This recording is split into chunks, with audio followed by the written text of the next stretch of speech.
just need to find a mass. Okay, so crystals are solids. Have you heard of crystals before, Fred? Yeah, they're magic, right? I was just about going to say that. Crystals are magic. They have magic properties.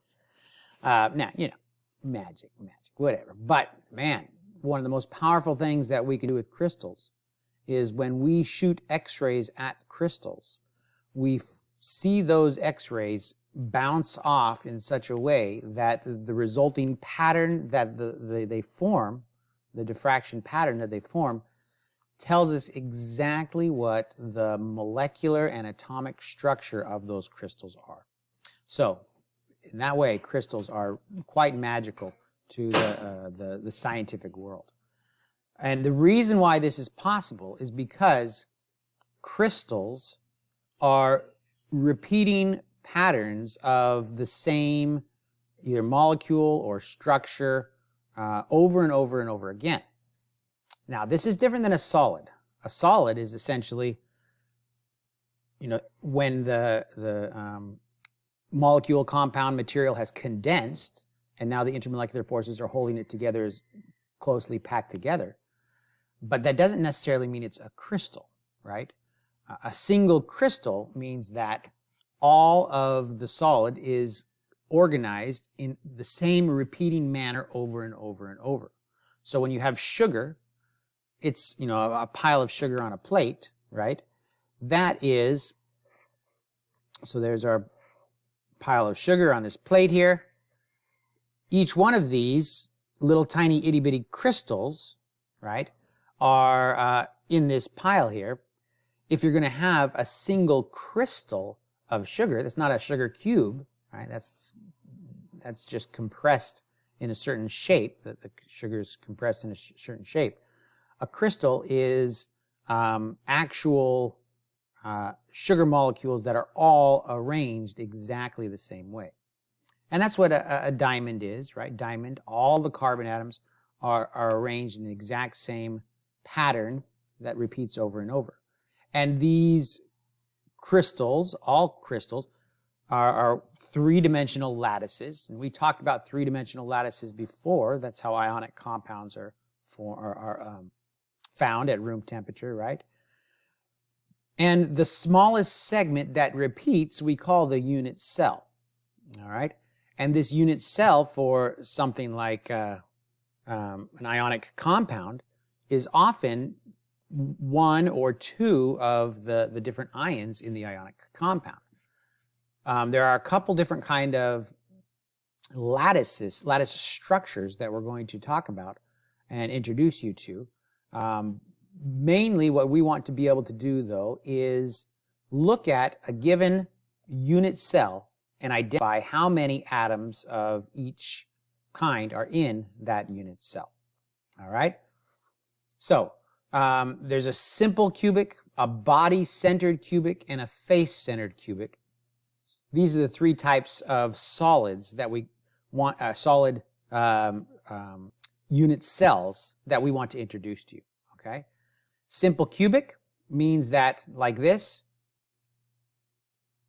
the unit cell here is just the connection of 8 atoms, and the unit cell is contained, or is everything that's contained within this cube, all right? Now here you can see that, see, I draw the atoms spherical here, but not all of these atoms are within the unit cell. In fact, you can see this is how much of the sphere is in the unit cell. What portion of the sphere is that, do you think? It's less than half, right? Yes, it's less than half, right? You can see it's not half. Is it a quarter? Well, that's kind of a good guess. Let's see if we can kind of imagine in our minds what a half of a sphere would look like, right? A half of a sphere would look something like that, right? I know it's not a half. Yeah, I know, but we're just kind of trying to draw this here.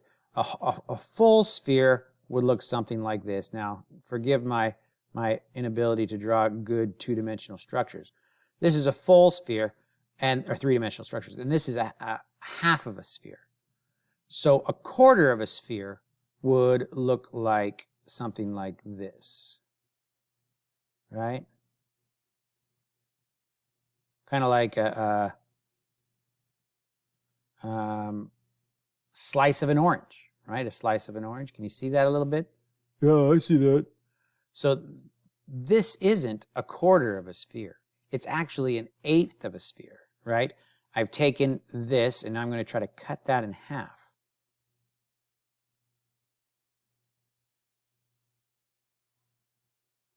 Okay, can you see it there? Yeah, I think I see that. Okay, I get it. So this is an eighth of a sphere. It's not a quarter. This is a quarter. This is a half of a sphere. This is an eighth of a sphere. And each of these 8 corners in this have an eighth of a sphere. So each unit cell in a simple cubic unit cell, right, simple cubic lattice, the unit cell of a simple cubic lattice is just one atom. But if you take this unit cell and lay them side by side by side by side, up, down, left, right, forward, and back, you get the lattice structure for compounds, molecules, whatever it is. And this is usually just going to be like one metal, like something like copper or calcium or something like that, right? This is a simple cubic lattice. And we want to always think about how long the edges of this lattice are. This is a cube, so all of the edges have the same length. But you can see if the atoms actually come in contact with each other on their edges like this, how long would this be? How long, relative to the size of the atom, would one of these edges be? Let's see. Does that edge go halfway through the or quarter of the? I'm not sure. Well, see, this is the bottom of one of these spheres, and this is not the top. This wouldn't represent the top, but it would represent the middle of a sphere. So this height there is half the height of a sphere. That means one edge is the whole height of the sphere. Okay? So the edge of the cubic lattice here, the simple cubic lattice, is the same as the distance from the top to the bottom of the atom that is making up these cubic lattices. All right? So if I'm given a cubic lattice, then I can identify the size of the atom by looking at that length right there. All right? Now, what about the diagonal across there? How big would that be? Is that, well, they're not touching along the diagonal. That's right. They're not touching, so it seems like, is it shorter or longer than one diameter of an atom? It's got to be longer, right? That's right. And we just use the Pythagoras theorem to identify this. If this is x, and x is the height of the atom here, okay, this is x here, I can identify that diagonal by going x squared plus x squared, and that's going to equal a squared plus b squared equals c squared. This length here, which would be, so the length here, if we call it y squared, if I wanted to solve for y in terms of x, it would be x squared, 2x squared, and then I would take the square root of 2x squared, and then I would get, take the square root of, let's see, 2x squared. Let me figure this out here. If we throw in some numbers, 1 and 1 for x, then y would end up being, this would be 2 equals y squared. Y ends up being the square root of 2. So the square root of x, or square root of 2x, square root of 2x here. So if this is x, this is x, this is the square root of 2x, all right? Or you could think of it as the square root of twice the length, the height, the diameter of the atom. Okay. Body-centered cubic. This is the second type of unit cell that we want to introduce to us. This is still a cubic, so that's nice. The height, the width, and the depth are all the same distance. But there is a central atom right in the middle, and it's completely within the unit cell. The edge length here we don't have the edge atoms connecting. They're not touching each other. But through the inside diagonal, all right? So this is the outer diagonal. If I go from top left here, top left front, to bottom right front, that's the outer diagonal, right? But the through body diagonal, we call it, which would be the top. Well, let's do this one. It's easier to see on this diagram we have here. Top left back. Top left back. Bottom right front. Bottom right front. Yeah.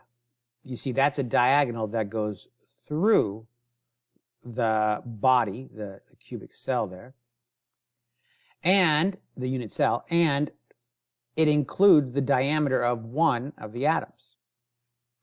And in fact, that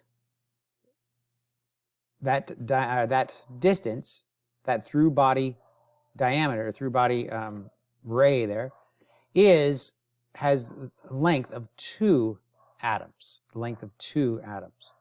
Okay? So let's see if I can draw some pictures to help us clarify this. We have our cube here.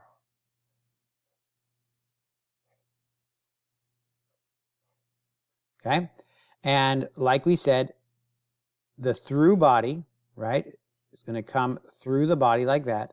There is an atom in the middle, and then there's this atom here, and that atom there actually connects with this atom in the middle, and this atom also connects with that atom in the middle. So again, this isn't the outer diameter, it's a through body diameter, but it results in half of the diameter of an atom, a full diameter atom, and then another half. So a total of 2 X's, we'll call them. All right? Now, if we want to look at, find that length, so either we'll be given the distance here, the diameter here, and we need to find the diameter of a single atom, right? We can think of this, again, using Pythagoras' theorem, a squared plus b squared equals c squared, right? We can, I'm going to draw these back ones here. We can think of our triangle as having this bottom distance here, and then that distance there, and then x, or not x, but the length of the cell, we're going to call that z for here, because we called x the size of the atom, okay? So our triangle is the edge of the unit cell, the diagonal, one of the diagonals across the middle, which would be, so if this is z, we already established in the previous one that the diagonal there is going to be the square root of 2z, right? And then this diagonal there is the through body diagonal, all right? So, and this, the through body diagonal, if we took z squared plus 2z squared, so maybe we throw some numbers in here.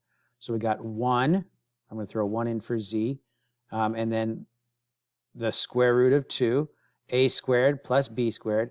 I can find out what this value is. Square root of 2 is 2, square root of, or 1 squared is 1, so 1 plus 2, that's equal to 3. All right, but then we need to take the square root of it. So this is the square root of 3. So square root of 3 divided by 2, because that represents 2 atoms through, would be, square root of 3 over 2, would be then the diameter of a single cell. single atom. All right, and the last one is a face-centered cubic. Well, let's talk about how many atoms are in a unit cell of a body-centered cubic. We know we have the one whole atom in the middle, right? And how many did we say were being contributed by an atom on each corner of this cube? Each was a quarter. No, it's a quarter. Each was an eighth. So there's 1, 2, 3, 4, 5. There's 8 of them. So that's 1 plus the one in the middle. So that's 2. That's right. So let's go back and review really quick. A unit cell for a simple cubic has only 1 atom in it. A unit cell for a body-centered has 2 atoms in it. The central one and then an eighth for each corner. All right.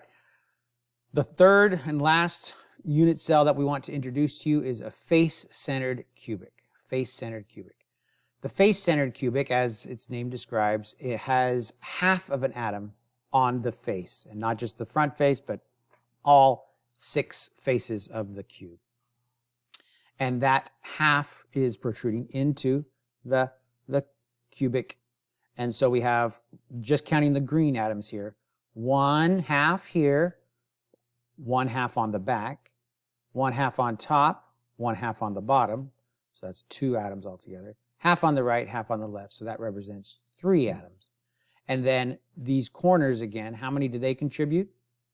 Each one's an eighth, and there's 8, so that's 1. So there's a total of 1, 2, 3, 4 there?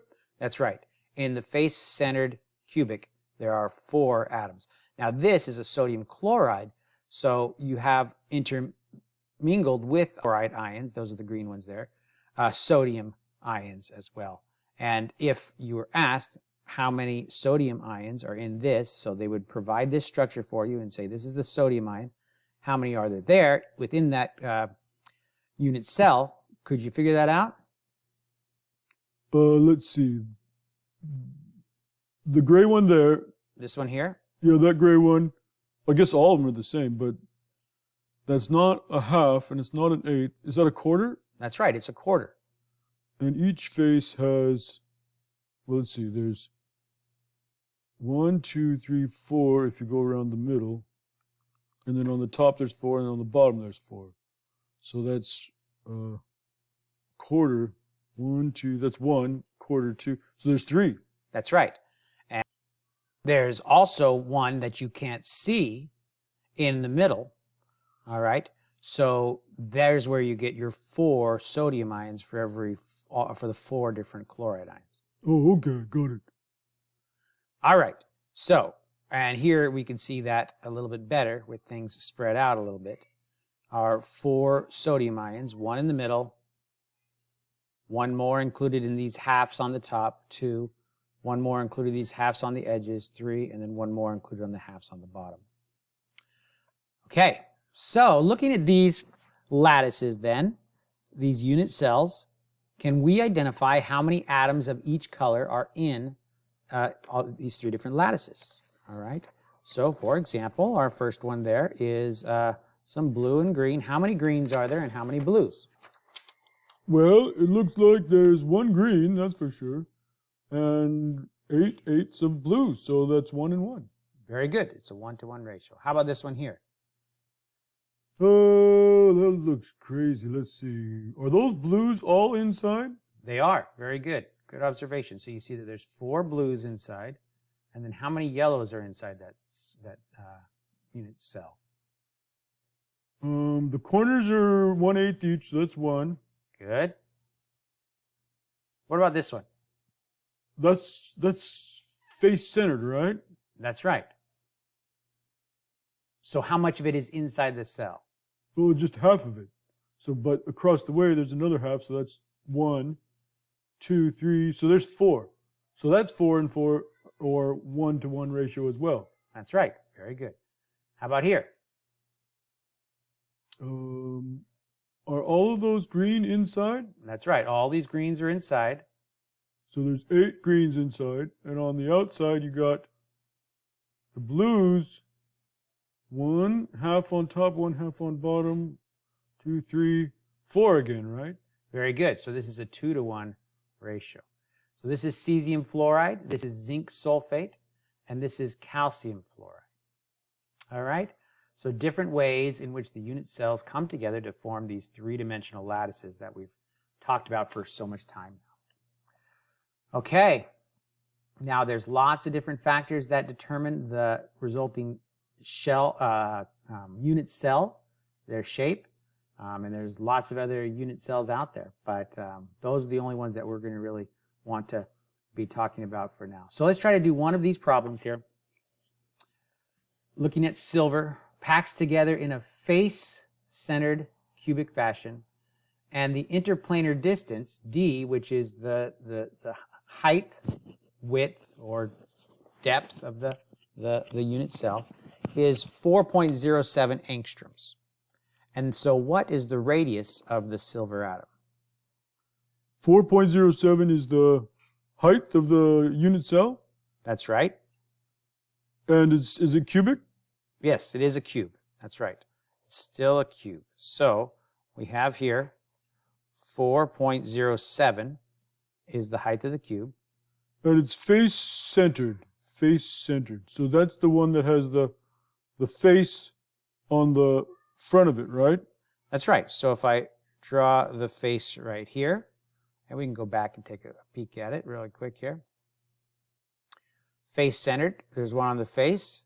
And you can see, and we didn't really go over this one, but you can see that the connections are made with the outer eighths there, right? And so this isn't really drawn to scale, but the connections are made there. So the front diagonal represents how many diameters of the atom? Oh, that's two altogether, 2 diameters, or 4 radiuses, right? 4 radii. That's right. Very good. So I'm going to draw this in 3 dimensions here, but I'm not going to fill it in because we don't need to confuse ourselves any more than we need to, right? Because if we're told that this distance here is our 4.07, right? Then we can use, and we know that 4.07 is our distance here, right? Because this is a cube. Yeah. So how are we going to find the diameter of the atom? Use Pythagoras' theorem. That's right. So that's 4.07 squared plus 4.07 squared equals some value squared. All right?